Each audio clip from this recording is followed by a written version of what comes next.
according to the channel analytics here, the viewers have picked their favorite host of the show.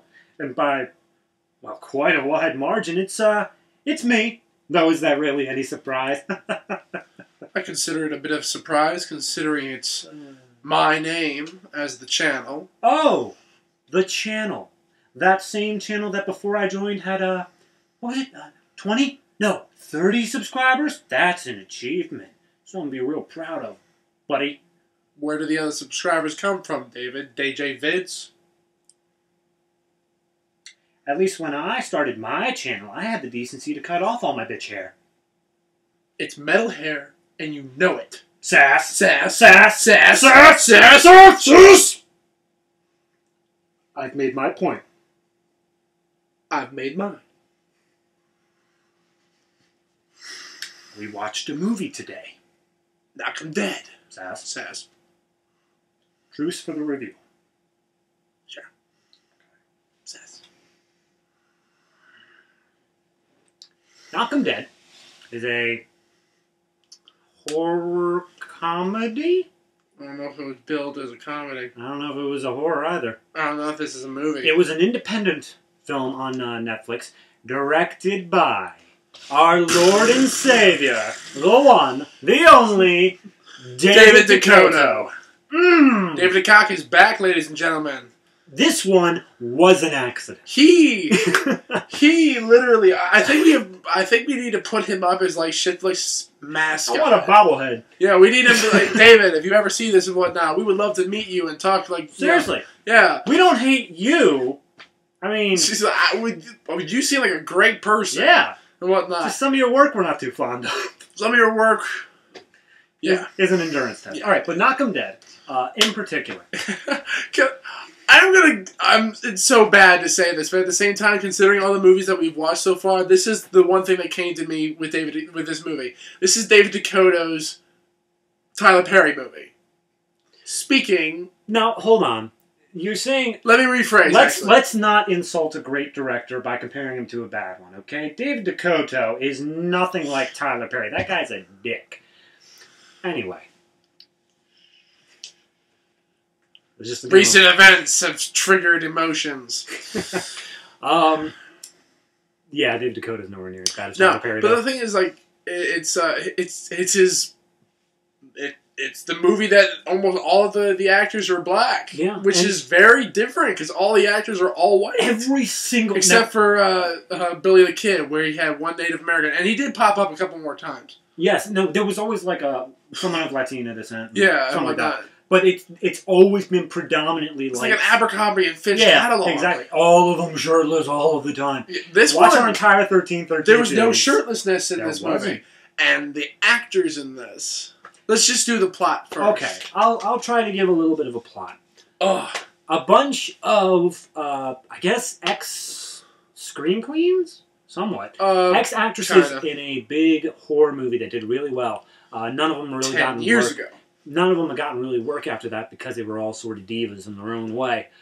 But then the directors and the producers, they all got together and was like, we're making a sequel to this film, and we want the original cast.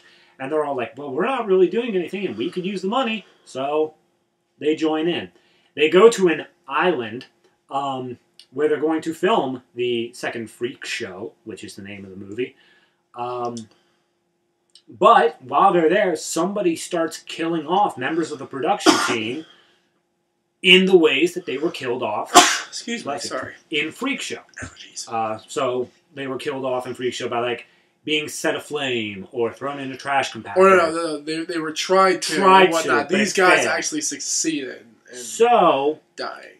That was a thing. And so it's slowly whittling down the production team ever so quickly until finally it's just the three girls left, a reporter, and the last person who you didn't expect to be the murderer, the maid, who ended up being a replacement that was never used for one of the other actresses. Because of a scar. Because of a scar, she was not pretty enough to be the we have so much plastic surgery nowadays, you can just, like, take that right off. We need work to do it. And if the producers loved you or whatnot, they could have probably paid to get that fixed. So just saying. in the end, they found out that it was her, and they stopped her, and everything. They're all friends now, and they're not divas, and they're not going to be actresses anymore. But they found lots of dead people. So many dead people. Now, all right, one person died by a wolf. I'm still not entirely sure how does that work. Yeah, and one died by a snake as well. And that was the butler too, and the one that was like played up at the very, very beginning, like he's like looking above them from like the window, and like keeps cutting back to him too. It's like it's kind of like this Beetlejuice mentality. It's like they did the thing with horror movies where they gave everybody at least a little bit of a chance to be the killer. But then if you think about it for more than 10 seconds, all right, it's Scream 3.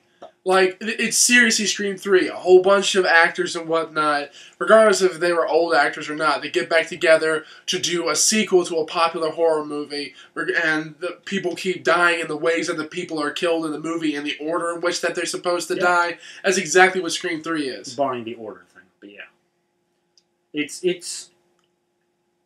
Now, okay, let's relate this to Dakota. In his previous films, which we have seen 10 1313 films, we have seen a talking pony and a talking cat. And Puppet Master. Which was by far the greatest departure. So, the 1313 series is all about shirtless young males walking around a house saying... Dakota's house. Hello, hello, hello, and then dying. Where are you guys? I want to get to the hot tub. And then dying in ways that a paper bag could get its way out of. And yes, I know what I said, and I said it the way I meant. You know, the funny thing is, I've noticed these are only about like the more recent movies, really, in Dakota's arsenal. Well, here.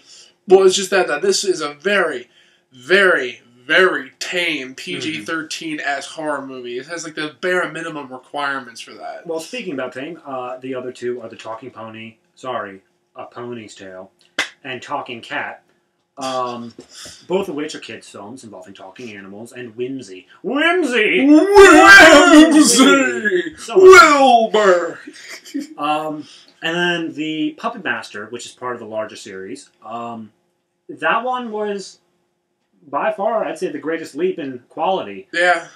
This one... We have to go back and actually watch some of Dakota's older films. This one, I feel that it's definitely above the 1313 series in just quality of writing. Considering at the very beginning, one of the actresses, she was alone in a place and she walked around and went, hello, hello, and it was blue. And we thought exactly the same thing as 1313 was about to happen, but they saved it to some extent.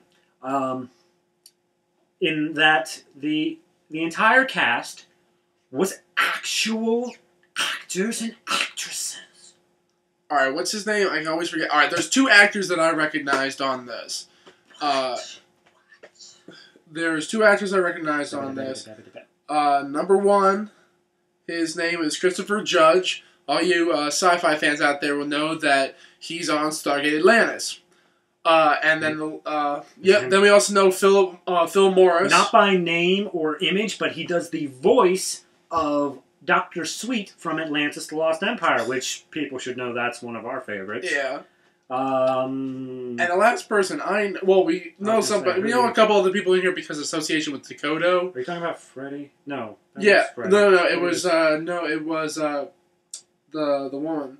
I always forget her name. Sorry, you said act.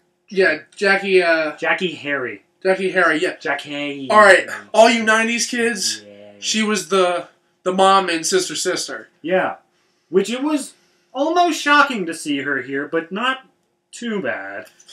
I'm like, how's your career going right now? If you're in a low budget Dakota Schlockfest, maybe they know each other professionally. Maybe they're friends.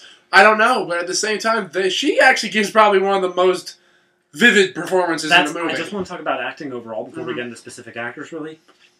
Dear God, people showed emotion. They're going for it. Dear God. For the Oscar. Dear God. It was great. It was great. It made it entertaining. There was one scene in particular. Freddy. He is deep voice black man. He's just he's everything you love in a character. And at one point, the one girl character, Dee Dee, who's completely unimportant to the plot, mind you, she just starts throwing mountains of sass at him. just, dear God, and we'll get to that more in the writing. Meet the meat. But then when he's just like taking it in stride, he's not throwing any back, and he's just like, as soon as she's like just calling him all the names in the book, how he's over 30 in Hollywood, no one's ever going to want to hire him, and he's just trying to relive the glory days, but it's all gone for him. He just stands there and he's like, and he walks outside. I'm like, Freddie, no. He gave some, like, that was like a legit moment right there. Oh. And like, the funny thing is though, and I said this to David while we were watching this, especially when they had like these little scenes between all these characters, like having these big revelations to one another, that this was two very different movies put into one. Yeah. The murder plot had no real business being here. This should have been, in my personal opinion, this could have actually, I wouldn't necessarily say it would have been great or good, but it would have worked as kind of like this coming together after a separation type drama. Like, the actresses in this movie are very competent. They do their jobs very well considering the material. And I to be honest, actually, and David was this way with both of us, it's just the fact of the matter is that the movie was just, nothing really happened. They acted well, but nothing came of it. Let's go into rank. The biggest, I think, problem was they killed off that first lady in the first couple minutes, which is just typical now. That always happens. There's a first death in order to get you just sort of acclimated before the rest of the crew. You didn't need it. But then, nothing happened for like an hour. Probably not, actually. More like 40 minutes. It was forever. All they did was essentially backstory these characters.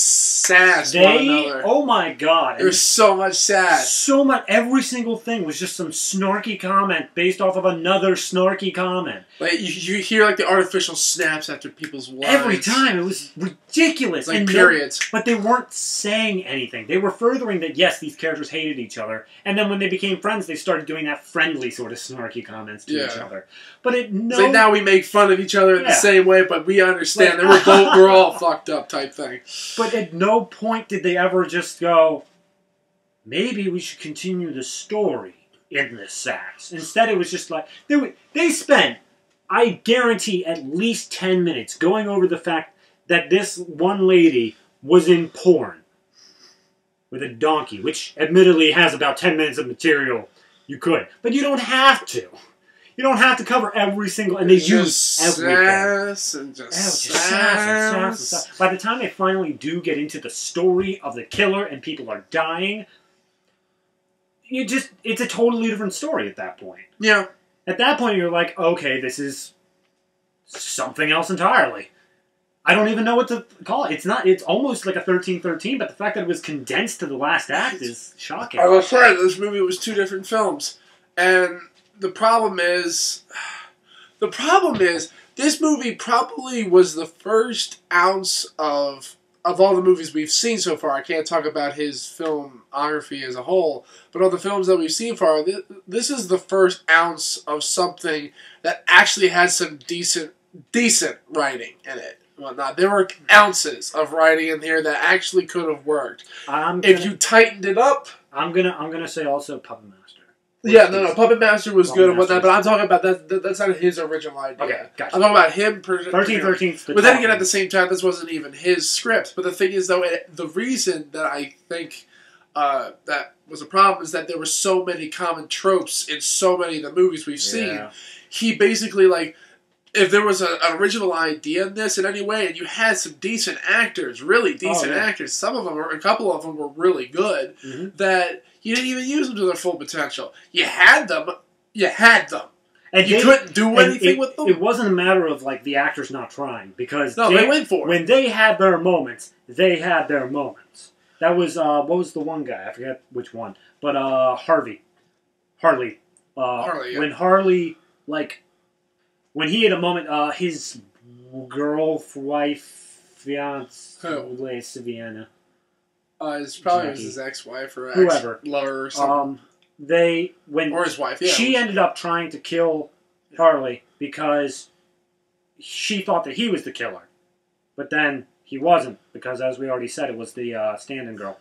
But he had a performance. She's like calling him all these things. She's just like, "How dare you? You're a terrible person." And he is tears. And even if they're fake tears, he has at least red eyes, so he's doing something there emotionally. He's just tears. And he's like, do you honestly think I have the capacity to murder someone? Like, he was going for it. It's like... Loved it. Loved it. Felt it right in the feels, like, man. everybody had... Except, I would actually say the three main girls. Every one of the side characters, barring Butler... Because he didn't really say anything. He didn't hang around for very long. Everyone else, I would say, had, like, a moment of, like, real heartfelt ba-bum. There's catharsis. Yes. There was catharsis in this movie. There's not... Yeah. Oh, they did split up, though. Yeah. That's what fucked them. But that's just a horror trope. That's what I know, but the thing is, though, it just reminds me back... of, I don't know where I heard, I think it might have been the Boondocks, but don't quote me on that. It's just, it was just some black characters watching a movie saying, let's split up. I was like, why the fuck y'all splitting up? What in the world would make you think it was smart to split up? I'm like, it's true. Like, why would in the world? Like, also considering the fact they're always like, one of you might be the murderer. Let's split up into things of two. Now, the thing is, though, now, alright, the problem with this setup is it's also trying to be Clue. Yeah, well... But the thing is, though, Clue had a reason for they were able to split up and it'll be okay. Because, especially the way that the movie was set up, whoever would be killed would identify the killer and whatnot. That was the logic behind it. They didn't come to that logic with this one. They just simply said, alright, you with them, you with them, you with them, let's go. Velma, Daphne, and I will take you upstairs. You and Scooby go downstairs and search in the basement. And Scrappy, you go die. But no, I see what Matt's saying, that it was like Clue, but in many aspects, I feel like that's just a general aspect of horror movies. Like, you have everybody selling... Who done it? Yeah, I know. If you stay everybody contained in one group, you can't further the plot. I'm all for them furthering the plot. I am all for them furthering the plot. The difference being with horror films is the fact of the matter is, though, if it is someone among them, you don't really realize it until the end. You always think it's somebody of the exterior when it comes down to, like, slasher films. I guess, but they explicitly set up in the beginning that this was an island, nobody else could get on, and that it was somebody within the house. So it didn't really seem like it was going to be somebody exterior. That being said, that's the thing. That's the reason why the slasher formula can't work in this scenario. Yeah, it needed to be its own different formula. There is one aspect of it that I really needed to call out, because this is just slightly poor writing. They have things happen. People dying. Things going off that need the person that is killing to be there while it's happening. All three of the main girls are together with each other. And then when the first one goes off, they start bickering, thinking that other people there did it. Between themselves. It's like, you all were right there. And admittedly, two of the girls didn't think that the last girl did it. They were just trying to rile her up. But the last girl was, like, dead set in her ideas. It's like, no, it was her. She did it. It's like, she was standing next to you, honey. No. I actually called the... So did I. I called the killer. At first without meaning it, but then I realized that it was a strong possibility. I called it because they set it up so absolutely firmly that she was going to be involved in some way. And that was, I called the backup babe, the one that didn't get the job, and Matt called the maid. And so we were both right. We didn't realize these two were the same character. Yeah, that was just a twist that everybody would be like, yo, what the fuck? If your twist involves a person who already looks like a person pulling off a mask to reveal another human face beneath it, don't expect anyone to predict that. Like, I can understand, like... It happened at Naked Lunch. Well, I mean... The movie. I know, could you predict that in Naked Lunch? No. Exactly. No. The thing is, if it's like, okay, he's wearing the Jeepers Creepers mask or something like that, then, yeah, you know that there's another human face beneath that. But if they're wearing an already human face, you wouldn't think, yeah, I'm just going to pull this off. It's just also the fact of the matter is, though, is like, Why? Like, all right, we're getting a bit existential. No, it's not even existential. It's the fact of the matter is, it's not even like the point of the fact of the matter is though the killer of the all the peoples, all the meat. The fact of the matter is, one, her motivation for killing them is ridiculous. I'm like, guys, yeah, you didn't hire me because of the scar. Do you know how many people would not hire you because of that scar, because how superficial Hollywood is? Now, at the same time, you could probably get plenty of jobs with the scar. Yo. I'm going to say 3. Real talk, girl. I'm going to say 3 words that popped into my mind. And they're going to bring everything together. Okay. Actor/model. It's the same damn motivation. Person can't get hired because they're not attractive enough. Person then kills off everyone else in a closed production set. Dakota, I saw through you. I saw you. It was the same thing. But there is one plus side to it. Mm-hmm. This movie was not nearly as padded out. Here's the thing, though. And I want your honest opinion on this. Yes, the movie wasn't as padded out. However, if we regarded sass as padding, then would you consider it as padded out? If we're considering sass as padding, then I would consider this movie at least 1/3 padding. Same, and that's what we typically said of 13/13. The difference being this padding, even though it's entertaining, it's more entertaining because the other padding was just them walking around or bathing or scrubbing. Yeah. See, it's a very minute line that you can draw of to where padding actually becomes useful to the plot in the way of like character development or something. And the thing that's characterization. So the thing is with padding is that it's stuff that's simply not in there. You're just putting it in there to extend the runtime. Right. And while I don't think they needed as much sass as they really put in here, because, dear God, it never ended. We cannot stress that enough. Yeah, it just kept going. It kept going. To the end of the movie. It was from the beginning to the end. And it was constant. It was just littered throughout. It was really heavy in the first part. It kind of held off in the end. I will say, though, I love the fact that the very first woman who got killed did get killed. Oh, yeah. Because she pissed me the fuck off. She did the entire time she was talking. It's like, oh, okay, let's get on with this. I'm better than Meryl Streep. I could play Margaret Thatcher. No, honey, you couldn't. She's giving a tour of movie killers, and she keeps on trying to sell herself to not even movie killers. It was real killers. It was real killers in movies. Yeah. I'm sorry. I didn't hate the movie overall. It's not something that I was sitting there like. It's not. I didn't hate it trying either. to kill myself, but I was. There were many points, and Matt can attest to this. Many points where I was just staring at the screen in disbelief and holding a pillow tightly, like just stop. It's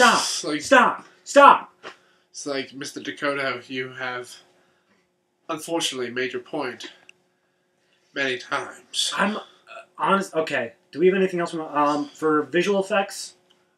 It's basic. It's the same shit that we've seen before. They had their vignettes, blue. Yeah, they had in the way of special effects. They had a fake snake, I think. Yeah. It was decently well done. It was hard to tell that it was fake until it moved. There was a fire. That was fun. Human body on fire, just jumping off a roof. That was interesting. That was probably the most original piece that he's had in any of these at his house movies. And then there was an explosion. These are David Dakota's movies. David Dakota is making his home movies and selling it to the public. You are buying his private home movies. I hope you're happy. Hey, we're the ones selling them. Yeah, but you know what the funny thing is, though? I didn't pay to watch this movie. What else is there? Editing, I'd say nothing really out. There weren't any overly long shots. They didn't continue a shot beyond the content being... There was one shot that was good, but that was just because of the lighting of the hallway. Yeah. But for the most part, no. There's nothing memorable about this movie. They didn't really take advantage of the killer at all. Nah. Really. The killer was such a non-threat throughout the whole movie. He wasn't even a thing. Like, after the first kill, he didn't show up until like 40... Gee. he, she, it, thing, what the fuck ever happens to be. Didn't show up until like 40 minutes. Oh man, it's like, really? I'm a broom. Like... Oh god. Alright, it's like, but no, it's just the fact of the matter is just like, between the first killing and when they actually arrive, it's like a 40-minute gap. It's ridiculous. It's completely different. Like, I forgot about the killer for a while. The exposition honestly goes on for way too long. Yeah, because it starts off with that killing, title pops up, then it goes into how are they going to make this movie again? Let's hear a little quip from all of our actresses. Let's then meet the rest of the production crew. Let's meet our actresses again and see how they interact with each other. Let's then see our actresses start to become slight friends with each other. Now let's start the killing.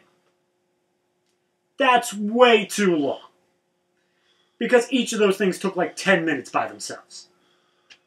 Unless you were going to make it about these people trying to get their lives back together. The killing shouldn't have been an aspect. No, this should never have been a killing movie. You have done other movies that are not horror films, David Dakota. We have seen a couple of them. To be fair, though, they are on this show, so...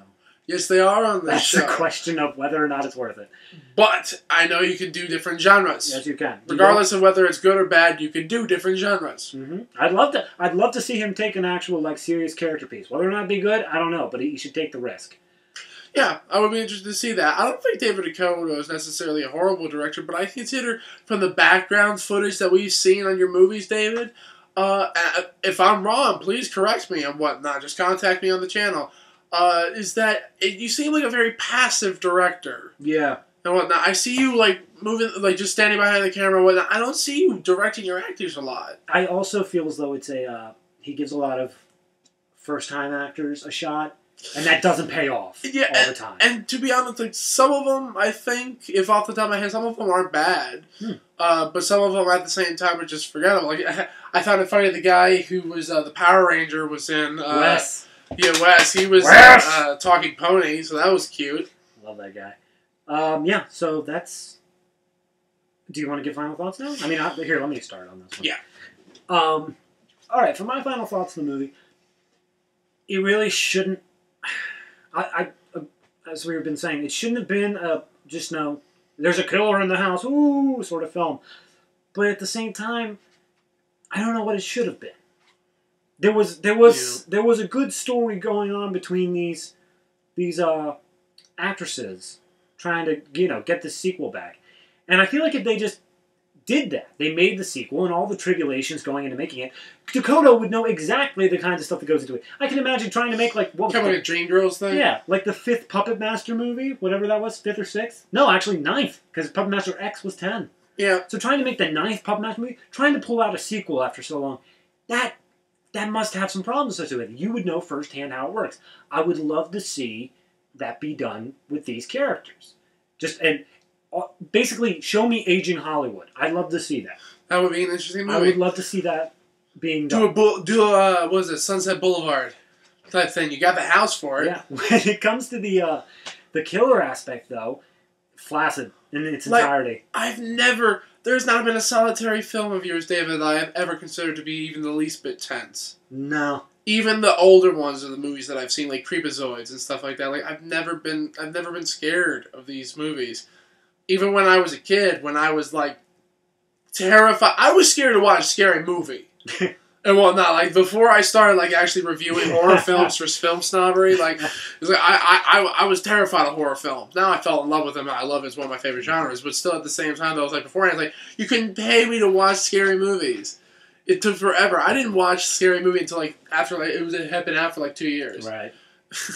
I think the first time I really got into horror, because I avoided them like the plague too. The first time I really got into horror was Cabin in the Woods after you guys.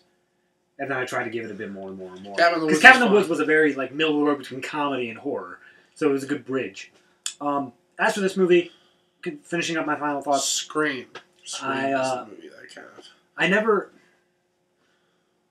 As I said, I don't like giving what I think a movie should be. I like evaluating based off of the movie is. Way too much sass. Way too much sass. You use it like you use filler. It's more entertaining, but at the same time, there's only so many different ways you'd say, "Oh, girl!" It's just toned down a little bit. Yeah, it's... As for the killer aspect of it, I would have... Not okay. I can't say I would have. I would have liked to see it be more like Clue, where there isn't just like one killer that has one motivation. Have a bunch of different killers. That would have been interesting. But having the one killer do all this just because she didn't get a job, it's an episode of Scooby-Doo. I want to see. If I want to see an episode of Scooby-Doo, I'm going to watch an episode of Scooby-Doo. That's it for my final thoughts. I mean, overall, the film itself, it's again at this damn house of his. I think we have seen more of the inside of his house than this guy's family. And that's just because we make this masochistic show. People have asked us and whatnot, why do you make this show if you hate the movies? It's called ShitFlix, honey. So our gluttony for punishment has brought us here. Yeah. And Dakota has not failed to disappoint. He has not nearly breached the unbelievable depths that he has breached before in the past with us.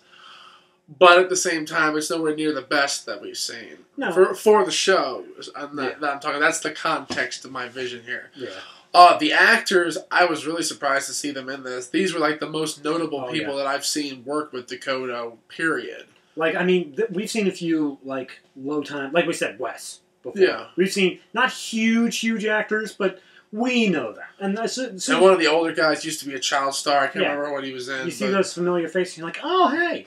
But these guys, wow. A plus on getting them. Look, I watched Stargate Atlantis. I can never remember his name. He was the big black dude with the slavery symbol on his forehead.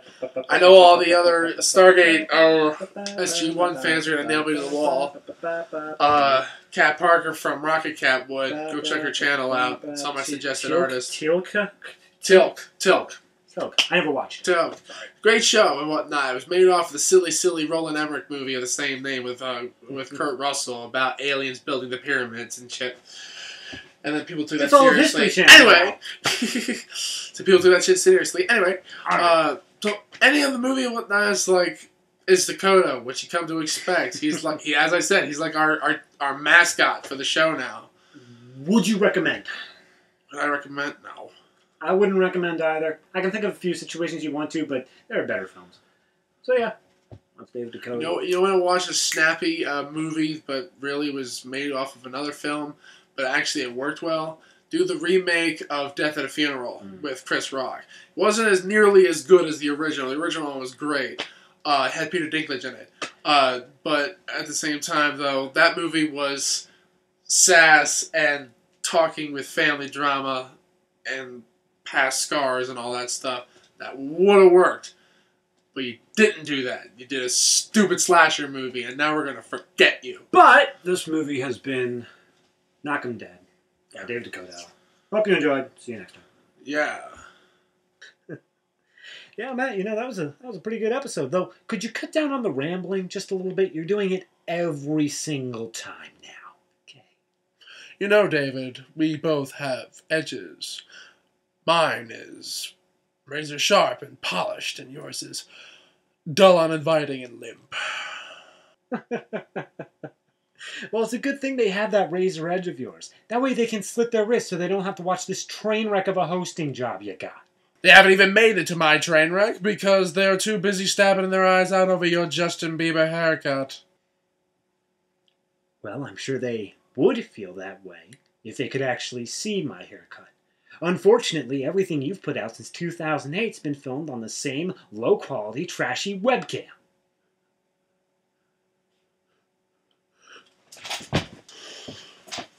You starred in some of those movies. Matt, I know. I didn't mean it. Thank you for the opportunity. It's YouTube's compression. I know. CODR was 15 gigabytes. That's really big. I know. Nice! Gone. My show now.